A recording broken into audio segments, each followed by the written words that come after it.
कैसे professional traders ऐसे levels निकालते हैं जिन पर वो आंख बंद करके भरोसा कर पाते हैं। जी हाँ दोस्तों, अगर आप भी ट्रेडिंग करते हैं और इस तरीके के इंपॉर्टेंट लेवल्स निकालना चाहते हैं जिन पर आप भी भरोसा कर पाएँ और ट्रेड कर पाएँ, तो आज की इस वीडियो को ध्यान से देखिए, बिकॉज इस वीडियो के एंड तक मैं आपको बताऊंगा कि कैसे आप इस टाइप के लेवल्स निकाल सकते हैं जिस पर आप भी भरोसा कर पाएँ और ट्रेड कर पाएँ। इस तरीके के लेवल्स तुक्के से नहीं निकाले जाते। इन लेवल्स को निकालने के लिए आपको मार्केट की और प्राइस की अच्छी अंडरस्टैंडिंग होनी चाहिए और आपको एग्जैक्टली पता होना चाहिए कि प्राइस आखिर कर क्या रहा है। जब आपको वो चीज़ समझ में आ जाती है तब आप इस तरीके के इंपॉर्टेंट लेवल्स निकाल पाते हैं। और मैं आपको गारंटी से बोल रहा हूँ कि अगर आप इस वीडियो के एंड तक बने रहते हैं तो आप भी समझ जाएंगे कि आखिर ये लेवल ही क्यों सबसे इंपॉर्टेंट लेवल्स में से एक है। इस वीडियो में आगे बढ़ने से पहले आपको बता दूं कि अगर आप हमारे टेलीग्राम चैनल को ज्वाइन करना चाहते हैं तो उसका लिंक डिस्क्रिप्शन पर मौजूद है। पहले लिंक पर जाकर के क्लिक करके आप हमारे टेलीग्राम चैनल को ज्वाइन कर सकते हैं। तो दोस्तों, ये जो लेवल मैंने यहाँ पर डिफाइन कर रखा है, इसको समझाने के लिए मैं आपको पहले कुछ बेसिक्स समझाना चाहता हूँ, क्योंकि अगर आपके वो बेसिक्स क्लियर नहीं होंगे तो बहुत मुश्किल हो जाएगा कि आप इस लेवल्स को निकाल पाएँ। सबसे पहले मैं एक एक करके उन चीज़ों की बात करता हूँ।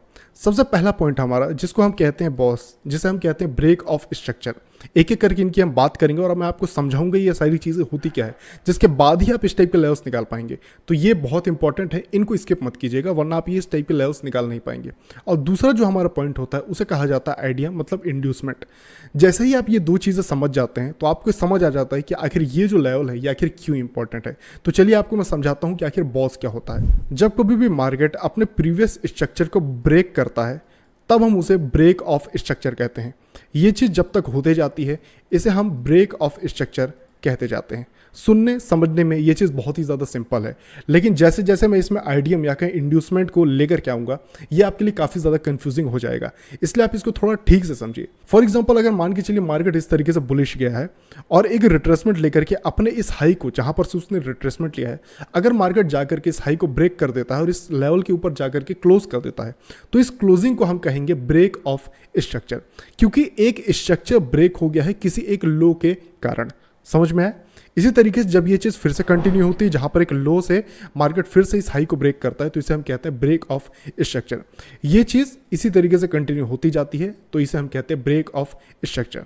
ठीक है, ये बहुत ही सिंपल सा कॉन्सेप्ट है जिसको हो सकता है कि आप में से काफ़ी सारे लोग समझ भी गए हों। अब यहाँ पर जो दूसरी इंपॉर्टेंट चीज़ है जिसके कारण इस तरीके के इंपॉर्टेंट लेवल्स आप निकाल पाते हैं, उसे हम कहते हैं आइडियम या कहें इंड्यूसमेंट। फॉर एग्जाम्पल कि प्राइस इस तरीके से ब्रेक किया, लेकिन आपने कई बार देखा होगा कि जब प्राइस इस तरीके से ब्रेक करता है तो एक ऐसा पॉइंट भी आता है जहां पर प्राइस अपने प्रीवियस लो के नीचे जाकर के फिर से इस तरीके से ऊपर क्लोज कर देता है। कभी भी क्या होता है कि जब कभी भी प्राइस एक डायरेक्शन में इस तरीके से मूव करता है तो एक छोटा सा स्विंग, एक ऐसा स्विंग जिसने प्रीवियसली एक माइनर ब्रेक ऑफ स्ट्रक्चर किया हो, एक ऐसा स्विंग जो कि माइनर ब्रेक ऑफ स्ट्रक्चर का कारण बना हो, जब प्राइस उस स्विंग को ले लेता है, उस स्विंग को ले लेता है और उसके बाद वापस ब्रेक ऑफ स्ट्रक्चर करता है, तो उस स्विंग को हम कहते हैं आइडियम स्विंग।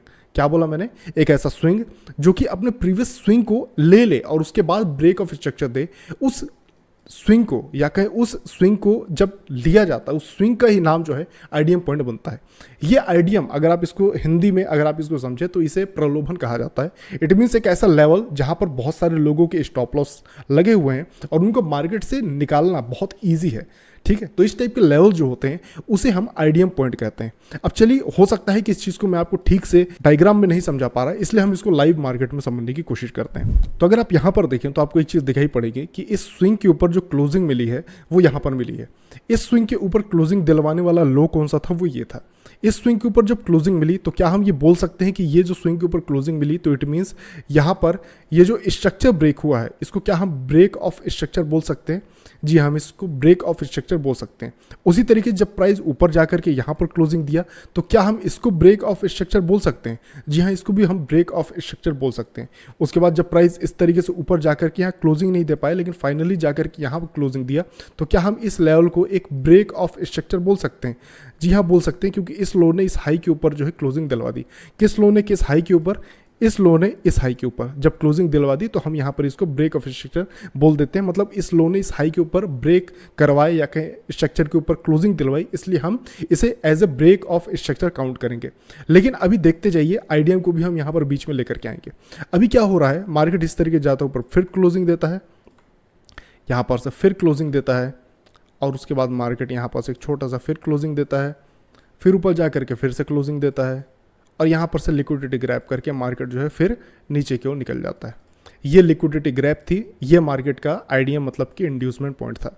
इसके बाद जब मार्केट यहाँ पर से क्लोजिंग देता है तो इस क्लोजिंग को हम कहते हैं ब्रेक ऑफ स्ट्रक्चर।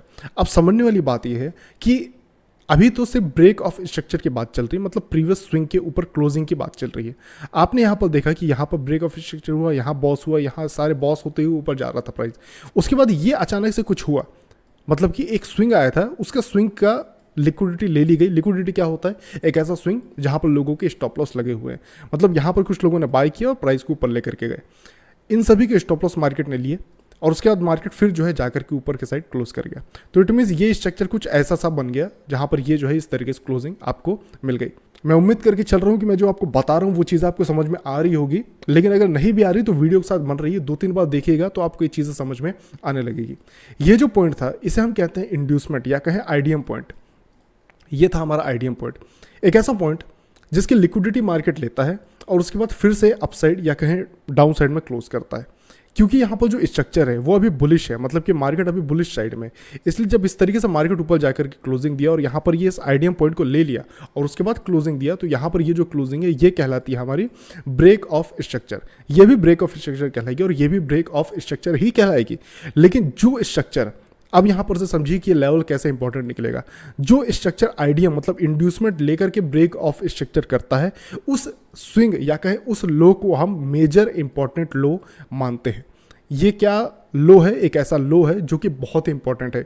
क्यों ये इंपॉर्टेंट है? क्योंकि इसने आइडियम या कहीं इंड्यूसमेंट लेकर के क्लोजिंग दी है।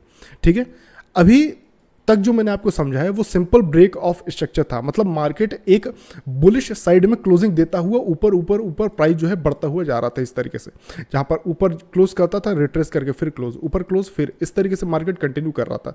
लेकिन जब मार्केट ने अपने प्रीवियस स्विंग को लिया तो उसके साथ मार्केट लेने के बाद जब उस स्विंग के ऊपर वापस क्लोजिंग देता है तो ये जो लो लास्ट पॉइंट बन जाता है, ये हमारा बहुत ही इंपॉर्टेंट पॉइंट जो है वो बन जाता है।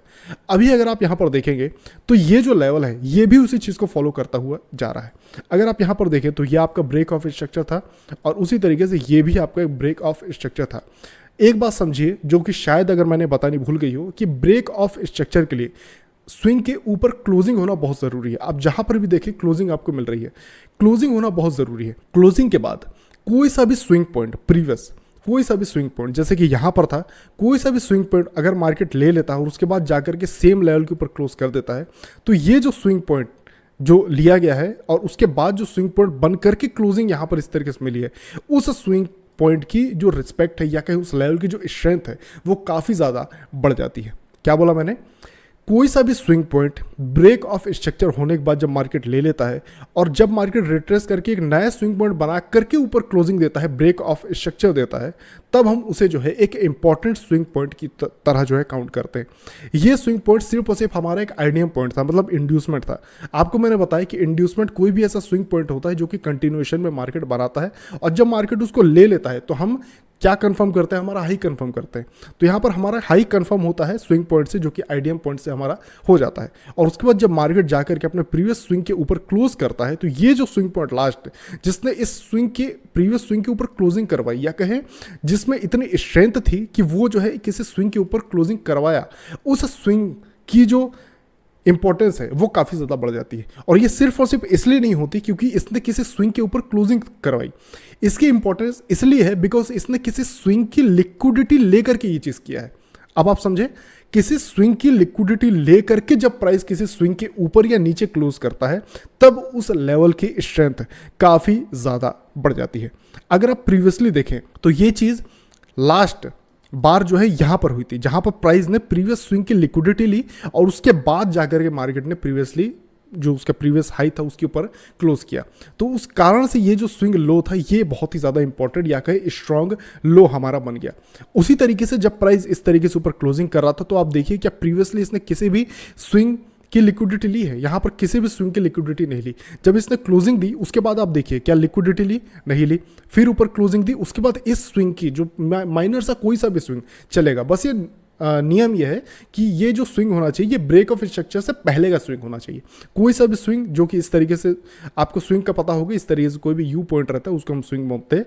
तो जो इस तरीके से स्विंग पॉइंट रहते हैं, जब कभी भी वो मार्केट में बनेंगे और मार्केट उसकी लिक्विडिटी इस तरीके से ले लेगा और उसके बाद जब क्लोजिंग देगा, तो जिस स्विंग लो ने ये क्लोजिंग दिलवाई होगी वो स्विंग लो हमारा बहुत ही इंपॉर्टेंट स्विंग लो बन जाएगा। बिकॉज ये एक ऐसा स्विंग लो होगा जिसने प्रीवियसली लिक्विडिटी लेकर के किसी स्ट्रक्चर के ऊपर क्लोजिंग दिलवाई होगी। तो मैं उम्मीद करके चल रहा हूं कि अभी तक से आपको समझ आ गया होगा कि आखिर ये जो स्विंग लो था ये क्यों इंपॉर्टेंट था। लेकिन मैं मान के चल रहा हूं कि अभी भी आपके नॉलेज में कुछ कुछ गैप्स होंगे जिसको मैं अब चाहता हूं कि मैं फिल कर दूं, जिसके लिए मैं आपको फिर से ये सारी चीज़ें एक बार रिवाइज करा देता हूं। ब्रेक ऑफ स्ट्रक्चर या कहें बॉस बहुत ही सिंपल होता है। किसी भी स्विंग हाई या लो के नीचे क्लोजिंग करवाना बॉस कहलाता है। इस तरीके से जब जब अपने हाई के ऊपर क्लोजिंग देगा बॉस ही काउंट किया जाएगा। इस तरीके से बॉस ही जो है ये काउंट किया जाएगा। होता क्या है, जब कोई लिक्विडिटी या कहीं किसी स्विंग लो की लिक्विडिटी ले करके मार्केट जब है ऊपर जाकर के क्लोज करता है तो वो लो इंपॉर्टेंट बन जाता है। लेकिन ये जो लिक्विडिटी पॉइंट रहता है इसको हम बोलते हैं आइडियम। ये लिक्विडिटी कोई सा भी स्विंग पॉइंट इस तरीके से लो, या जब मार्केट मान के चलिए गिर रहा हो इस तरीके से, इस तरीके जब गिर रहा हो तो कोई सा भी लिक्विडिटी पॉइंट जहाँ पर स्विंग हाई इस तरीके से बनाओ, अगर इसकी लिक्विडिटी लेकर के फिर से गिरता है मार्केट तो ये हाई भी इंपॉर्टेंट बनेगा। लेकिन पहला जो स्विंग रहता है, बॉस से पहले का जो स्विंग रहता है उसको हम बोलते हैं आइडियम या कहें इंड्यूसमेंट। जब मार्केट इस इंड्यूसमेंट स्विंग को लेकर के क्लोजिंग देता है तब मार्केट अपना एक स्ट्रॉन्ग हाई या लो जो है वो कंफर्म करता है। मैं आपको बता दूं कि अभी मैंने सिर्फ दो ही चीज़ें बताई है, आइडियम और बॉस, लेकिन अभी भी यहाँ पर बहुत सारी चीज़ें हैं जो कि पेंडिंग है। लेकिन मैं आपको बताना चाहता हूँ कि अगर आप सिर्फ इन दो चीज़ों को भी ठीक से समझ जाते हैं तो आप मार्केट के बहुत ही इंपॉर्टेंट लेवल्स ईजिली आइडेंटिफाई कर सकते हैं और आपको ईजिली पता होगा कि किस तरीके से जो है इन लेवल्स को यूज़ में लाया जाता है ट्रेड करने के लिए। मैं नहीं बोलता कि अभी भी मैंने आपको सारी चीज़ें बताई है, क्योंकि मैं जानता हूं कि जब मैं एक वीडियो में इतनी सारी चीज़ें आपको बताऊंगा या समझाऊंगा तो आपको समझ में नहीं आया होगा। आप में से अभी भी काफ़ी सारे लोग इस आइडियम में कंफ्यूज हो रहे होंगे, जो कि मैं मान के चल रहा हूं कि होता है। लेकिन मैं आपको ये बोलना चाहूँगा कि इस वीडियो को 2 से 3 बार देखिए और चीज़ों को समझिए, आपको ईजिली ये सारी चीज़ें समझ में आ जाएंगी। और नहीं भी आती हैं तो आपका भाई बैठा है आपको चीज़ें समझाने बताने के लिए। उम्मीद करता हूँ कि आज के वीडियो आपको पसंद आया हो। अगर आप चाहते हैं कि मैं इस टाइप की वीडियोस फ्यूचर में आपके लिए और लेकर के आता रहूँ तो चैनल को सब्सक्राइब करें, वीडियोज़ को लाइक करें, शेयर करें। मैं आपसे मिलता हूँ दूसरे वीडियो में, तब तक के लिए बाय बाय।